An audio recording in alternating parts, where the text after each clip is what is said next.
बघा विद्यार्थी मित्रांनो, पुन्हा आता एक वेळा आपलं स्वागत आहे, हार्दिक स्वागत. बघा Pardikar math and commerce coaching क्लासेसमध्ये आपल्या सगळ्या विद्यार्थ्यांचं हार्दिक स्वागत आहे.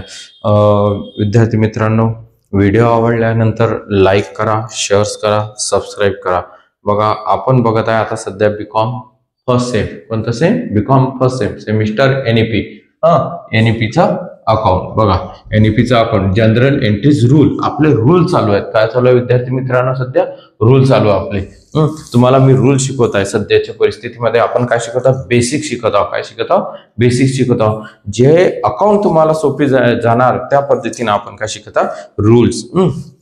पेपरमध्ये आपल्याला हे रूल्स फक्त पाठ करायचे आहेत, लक्षात ठेवायचे आहेत.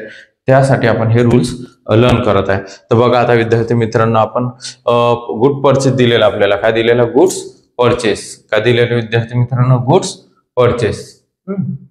तर गुड परचेस ज्यावेळी दिलेला आहे, तर गुड्स परचेस आपण सुरुवातीला मी सांगितलेलं आहे तुम्हाला, कोणत्याही व्यक्तीकडनं माल अगर परचेस केलेला असेल, काय केलेला असेल विद्यार्थी मित्रांनो? परचेस. मग आता गुड परचेस असेल तर आपल्याकडे काय येणार आहे? गुड्स येणार आहे. कमशील काय राहणार? गुड्स येणार. तर येत असेल गुड्स तर आपण काय करतो? ती डेबिट करतो. येणारी गुड्स काय करायची विद्यार्थी मित्रांनो? डेबिट करायची. येणारी गुड्स काय करायची? डेबिट. तर पर्टिक्युलर मध्ये दाखवायचं इथं बाय गुड्स अकाउंट डेबिट. आणि त्यानंतर आपल्याजवळून जाणार का आहे विद्यार्थी मित्रांनो? Cash. Cash account credit. Cash account credit. Goods account debit. Cash account credit. Goods account debit. Cash account credit. मग येत आहे. मग आता सध्या तुम्हाला हे कशामध्ये? गुड्स कशामध्ये येते? रिअल मध्ये येणार. कशामध्ये येणार? रिअल मध्ये. रिअल मध्ये. आणि गुड्स काय होतं आपल्याकडे? कमशील म्हणजे येत आहे. कमशील. Comes in. आणि कॅश काय होणार आहे? Goes out. कॅश काय होणार आहे? Goes out. कॅश काय होणार आहे? Goes out. म्हणजेच बघा, good purchase, goods account debit, cash account credit, real. Real मध्ये येऊन राहिली. तीनच नियम आहे. एक कोणकोणत्या विद्यार्थी मित्रांनो? रिअल सांगा. पर्सनल, रिअल आणि नॉमिनल. पर्सनल, रिअल आणि नॉमिनल. पर्सनल, रिअल आणि नॉमिनल असे थ्रीच नियम दिलेले आहे. कमशील, गोज आउट. रिअल नेहमी सोबत येणार, परंतु पर्सनल सोबत नसते आणि रिअल सोबत असते. नॉमिनल कधीही सोबत नसते. त्यानंतर आपल्याला दिलेलं त्यांनी आता 2 नंबरला रेंट पेड.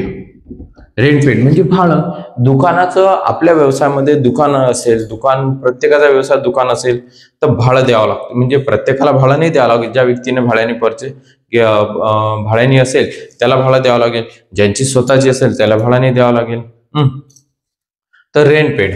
मग आता रेंट पेड म्हटल्यानंतर आपण त्या व्यक्तीला काय देणार आहोत? कॅश देणार आहोत. तो व्यक्ती आपल्याला काही देणार आहे का? नाही. म्हणजेच आपण कशापासून देत आहे? म्हणजे ऑल एक्सपेन्सेस अकाउंट डेबिट दाखवायचे. ऑल एक्सपेन्सेस अकाउंट काय दाखवायचे? Debit by rent account to cash account. Cash आपली काय होणार आहे? गोज आउट होणार आहे. रेंट काय आहे? ऑल एक्सपेन्सेस आहेत ना, म्हणजेच इथं डेबिट आणि क्रेडिट. मग रेंट कशामध्ये येते? नॉमिनल. कॅश कशामध्ये येणार विद्यार्थी मित्रांनो? रिअल. ऑल फक्त एक्सपेन्सेस लिहा तरी चालेल. एक्सपेन्सेस. कॅश काय आहे तुमची? Goes out. कॅश काय तुमची? Goes out. ओके. 3 नंबरला आलं का लक्षात? आता बघा रेंट रिसिव्ड. आता याच उलट समजा आपल्या व्यवसायामध्ये 2 दुकानं असतील. किती दुकानं? 2 दुकान शॉप आहेत. आपल्या किती शॉप आहेत? 2 शॉप आहेत. किती शॉप आहेत विद्यार्थी मित्रांनो? 2 शॉप आहेत. अगर 2 शॉप असेल तर समजा 2 शॉप असतील तर मग आपण काय केलेलं आहे? ती एक भाड्याने दिलेली आहे आणि एक स्वतः जो दुकान व्यवसाय चालवतो. मग जे दुकान भाड्याने दिलेलं असेल त्याच्यापासून आपल्याला काय होणार आहे? इन्कम होणार आहे. काय होणार आहे? इन्कम. म्हणजेच आपल्याकडे कॅश काय होणार आहे? येणार आहे. येणारी कॅश काय करायची? डेबिट. येणारी कॅश काय करायची विद्यार्थी मित्रांनो? डेबिट करायची. येणारी कॅश काय करायची? ती डेबिट करायची. येणारी कॅश काय करायची? डेबिट करायची. तर मग आता बाय कॅश अकाउंट डेबिट. जे कॅश येत आहे, जे बी ऍसेट असेल ते येणारी असेल तर डेबिट. कॅश ही रिअल असते. Comes in to rent account credit, rent account credit. Rent कशामध्ये येते? नॉमिनल. काय राहणार ही? इन्कम. काय राहणार ती आपली? इन्कम. इन्कम ही नेहमीकरिता काय होते? क्रेडिट होते. इन्कम नेहमीकरिता काय होते? क्रेडिट होते. हे लक्षात ठेवायचं. आलं का विद्यार्थी मित्रांनो लक्षात? एकदम सोप्या पद्धतीमध्ये सांगत आहे. लक्ष द्या विद्यार्थी मित्रांनो, एकदम सोप्या पद्धतीमध्ये. 4 नंबरला सॅलरी पेड झालेलेच आपले. आता हे तुम्हाला आले पाहिजे. Salary paid. सॅलरी पेड म्हणजे आपण वेतन देत आहे त्या व्यक्तीला किंवा पगार देत आहे. अगर पगार देत असू तर आपल्या जवळची काय जाणार आहे? कॅशच जाणार आहे. गोज आउट आहे. कॅश काय आहे? Goes out. आणि सॅलरी काय आपले? एक्सपेन्सेस आहे. सॅलरी काय आहे? एक्सपेन्सेस. सॅलरी काय आहे? एक्सपेन्सेस. लक्षात ठेवायचं. हे प्रॉफिट लॉस अकाउंटच्या डेबिटला येणार. प्रॉफिट लॉस अकाउंटच्या कुठे येणार? डेबिटला. म्हणजे सॅलरी एक्सपेन्सेस बाय पेड आहे. रिसिव्ड असतं तर क्रेडिट झालं असतं. Salary account to cash account credit. कारण की कॅश काय होऊन राहिली? जात आहे. सॅलरी कशात येणार आहे? नॉमिनल. आणि कॅश कशामध्ये येत आहे? रियल. सॅलरी सांगा एक्सपेन्सेस. आणि त्यानंतर कॅश गोज आउट. डेबिट आणि क्रेडिट. डेबिट आणि क्रेडिट. बघून घ्या विद्यार्थी मित्रांनो, आपले हे 6-7 जे काही एक्झाम्पल आहेत ते होणार आहेत. त्यानंतर आपल्याला 4 झाला. 5 नंबरला 5 नंबर है ना. गुड्स परचेस फ्रॉम उधारीचा व्यवहार आहे. अगर नाव दिलेलं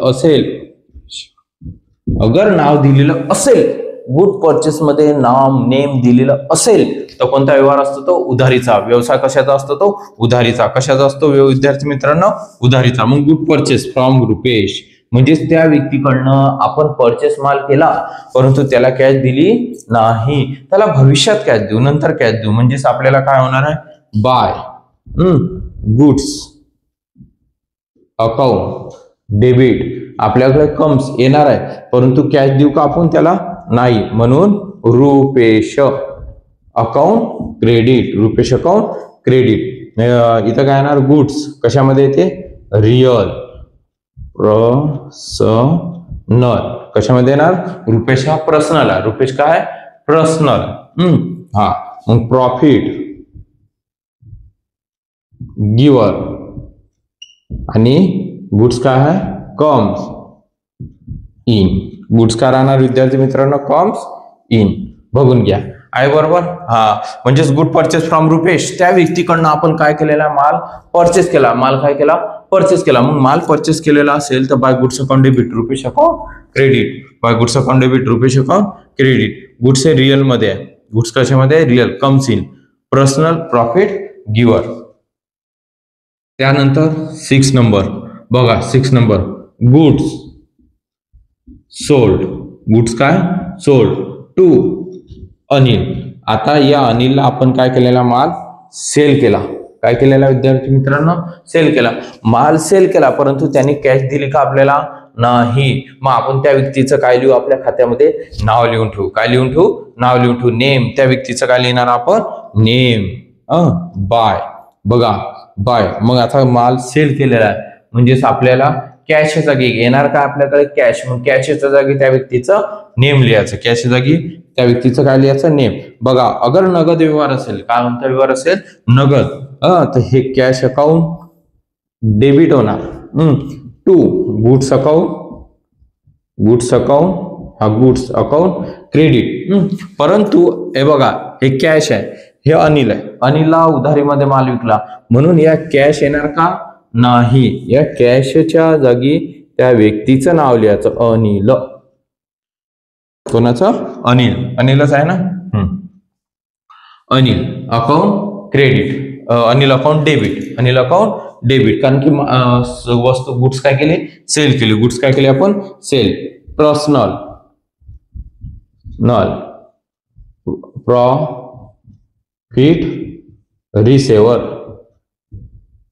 हा रिसिव्हर गुड्स का आहे रिअल कशामध्ये गुड्स रिअल आणि goes out debit credit 7 number आला लक्षात पुन्हा सांगतो लक्षात द्या गुड्स सोल्ड टू अनिल म्हणजे त्या व्यक्तीला आपण माल सेल केलेला आहे मग माल सेल केलेला असेल तर त्या व्यक्तीचं नाव लिहू आपण उधारीमध्ये आहे नाव दिलेलं goods sold to Anil goods मध्ये नाव दिलेलं आहे हा सेल मध्ये कोणत्याही एक्सपेन्सेस मध्ये नेम दिलेला असेल तर येत नाही कोणत्याही एक्सपेन्सेस मध्ये नेम दिलेले असेल तर येत नाही एक्सपेन्सेस कधीच उधारीचे व्यवहार नसतात सॅलरी उधारीत दिल्या जाते का नाही रेंट उधारीत दिल्या जाते का नाही हे लक्षात ठेवायचं विद्यार्थी मित्रांनो गुड्स सोल्ड करणे आणि परचेस करणे कोणतीही ऍसेट असो हे उधारीमध्ये होते जे तुम्हाला डोळ्यांनी दिसते by Anil account debit personal profit receiver त्यानंतर goods real goods account credit आहे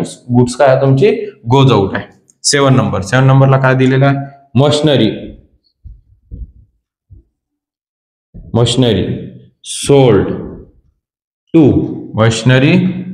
टू अमोल या व्यक्तीला मशिनरी सोल्ड केली त्यांनी काय केली सोल्ड केली मग सेम फक्त काय झाली वस्तू होती आता मशिनरी आहे मग ही पण गुड्सच आहे ही पण काय एका प्रकारची असेटच आहे आपली मग आता या व्यक्तीला आपण काय केलेला मशिनरी सेल केली मग मशिनरी सेल केली याचा अर्थ बाय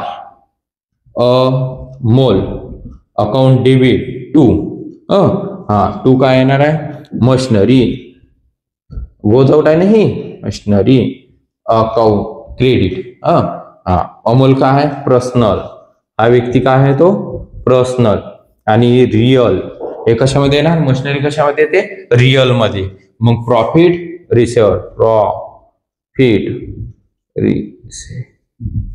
भविष्यात देणार आहे हा नाही ना ला मग त्यानंतर goes out credit goes out करा ना क्रेडिट 8 नंबर आला लक्षात सेम आहे गुड्स आणि मशिनरी कोणतीही असेट असो असेट अगर येत असेल तर डेबिट करा जात असेल तर क्रेडिट करा येत असेल तर डेबिट जात असेल तर क्रेडिट आता हा उधारीचा व्यवहार दिलेला आहे म्हणजेच हा पर्सनल आहे मग त्या कॅशच्या जागी त्या व्यक्तीचं नाव कॅशच्या जागी काय लिहायचं त्या व्यक्तीचं नाव लिहायचं फर्निचर सोल्ड टू गणेश उधारीचा व्यवहार फर्निचर सोल्ड टू गणेश उधारीचा सेम एका खाली एक घेतलेला तुम्हाला समजण्यासाठी विद्यार्थी मित्रांनो दे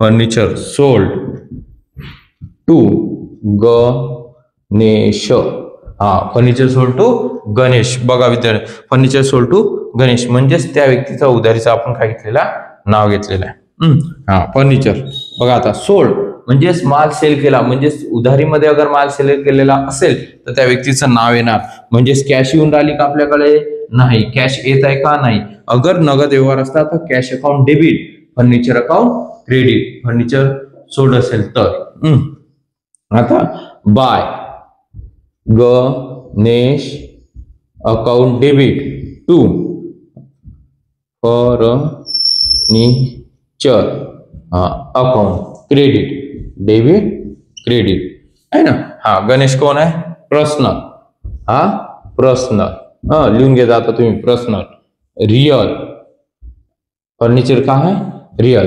प्रॉफिट रिसिव्हर आणि गोज आउट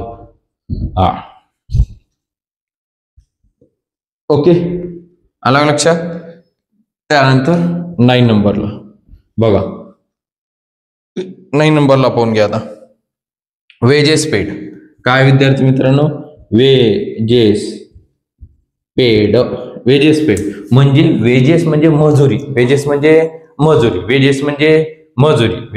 काय होते मजुरी मग आता वेजेस म्हणजे मजुरी पेड केली मग आपल्याला जो कॅश काय होत आहे पेड म्हणजे दिले मग आपल्या जवळची कॅश काय होत आहे गोज आउट होत आहे ऑल एक्सपेन्सिव्ह वेजेस म्हणजे मजुरीचा अर्थ paid by wedges cash goes out आहे टू वेजेस किती येणार सॉरी वेजेस कशामध्ये येते नॉमिनल आणि कॅश कशामध्ये येणार रिअल, हा, expenses, expenses debit, expenses debit. त्यानंतर रिअल हे गोज आउट, कॅश का होऊन राहिली तुमची गोज आउट. आला लक्षात? हा विद्यार्थी मित्रांनो आला का? त्यानंतर 10 नंबरला 10 नंबरला कम्प्युटर परचेस काय दिलेला विद्यार्थी मित्रांनो? Computer purchase. मग आता इथे दाखवू शकतो म्हणा, जाऊ दे इथंच दाखवतो विद्यार्थी. कम्प्युटर परचेस वरती आपण या पहिले वरती लिहिलेला पुसून कम्प्युटर, कम्प्युटर है की नाही? हा परचेस. Okay computer purchase. अरे तुम्ही कम्प्युटर परचेस केलं, काय परचेस केलं? कम्प्युटर. मार्केटमध्ये गेल्यावर आपल्याला फुकटात कोणी देणार आहे का? नाही. फुकटात मोबाईल सुद्धा देते का कोणी? 1 रुपयाचे गोलगप्पे बी सुद्धा देत नाही कोणी. 1 रुपयाचे देतच नाही. आता 1 रुपया 2 रुपयाचा एकच झालेला आहे. तर विद्यार्थी मित्रांनो तुम्हाला कितीही मित्र असेल किंवा कितीही तुमचे संबंध असतील तर तुम्हाला प्रत्येक वस्तू ही परचेस, अगर तुम्हाला त्या वस्तूची आवश्यकता असेल, तुम्हाला त्यांची गरज असेल तर ती परचेस करताना तुम्हाला कॅशच द्यावं लागते. काय द्यावं लागते? कॅश. काय द्यावं लागते? कॅश. कॅश शिवाय काही नाही आजकाल. ऐका काही काहीच नाही. हा लक्षात ठेवायचं. त्यानंतर तर कम्प्युटर परचेस. मग मार्केटमध्ये गेलं, तुमच्याजवळ मित्राचं दुकान आहे, नातेवाईक आहेत, थोडे पैसे कमी करतील, परंतु तरी तुम्हाला ते त्यांचे पैसे मोबदला हा द्यावाच लागेल. तर बघा कम्प्युटर परचेस. मग आता आपल्याकडे कम्प्युटर येत आहे, आपल्या जो कॅश काय होत आहे? Goes out. कम्प्युटर काय कम्स इन, कॅश काय goes out. Computer comes in, cash काय गोज आउट. म्हणजे बाय कम्प्युटर अकाउंट डेबिट, हा, आणि to cash, cash account credit. कशामध्ये ना? रिअल, हे सुद्धा real comes in, computer comes in आणि गोज आउट, गोज आउट. आला मित्रा लक्षात? Computer purchase by computer account debit, cash account credit, real, real comes in आणि गोज आउट. एकदम सोप्या भाषेमध्ये मी विद्यार्थी मित्रांनो तुम्हाला सांगितलेलं आहे, बघून घ्या. आणि बेस आहे हा बेस ज्या व्यक्तीला मुलांना आला त्यांना कोणत्याच अकाउंटमध्ये काहीच घाबरायची आवश्यकता नाही. हे गोष्ट माझी लक्षात ठेव जा. याच वरती कॅश अकाउंट आहे, याच वरती जनरल एंट्री आहे, याच वरती तुमचा ट्रायल बॅलन्स आहे, याच वरती तुमचं बॅलन्स शीट आहे, याच वरती संपूर्ण डिपेंड आहे. बिलकुल लक्षात ठेवायचं. हा हे संपूर्ण जास्त काय मोस्ट IMP आहे. ही गोष्ट लक्षात ठेवायची. व्हिडिओ आवडल्यास लाईक करा, शेअर्स करा, सबस्क्राईब करा. स्क्रीनशॉट काढायचा असेल काढून घ्या. कळला विद्यार्थी मित्रांनो? ओके नक्की. जय हिंद, जय महाराष्ट्र.